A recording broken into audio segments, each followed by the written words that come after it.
சின்ன சின்ன நாற்காலிகள், அழகான மேசை, சுத்தமான அறை. மேசையின் மீது 3 கிண்ணங்களில் கஞ்சி இருந்தது. அவளுக்கு பசி. கொஞ்சம் சாப்பிட்டா என்ன ஆகும் என்று நினைத்தாள். முதல் கிண்ணத்தை சாப்பிட்டாள்.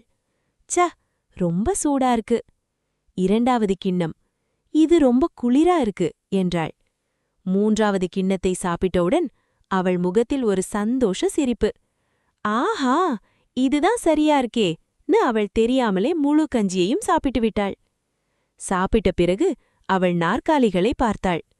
முதல் நாற்காலி ரொம்ப பெரியது. 2வது நாற்காலி ரொம்ப மென்மையா இருந்தது. 3வது நாற்காலியில் உட்கார்ந்தவுடன், ஹா, இதுதான் சரியா இருக்கேன்னு நினைத்தாள். ஆனா அடுத்த நொடியில் கடாக்! ஐயையோ! நாற்காலி உடைந்து போனது. அவளுக்கு இப்போது தூக்கம் வந்தது. அவள் மெதுவாக மேலே சென்றாள். அங்கே 3 படுக்கைகள் இருந்தன.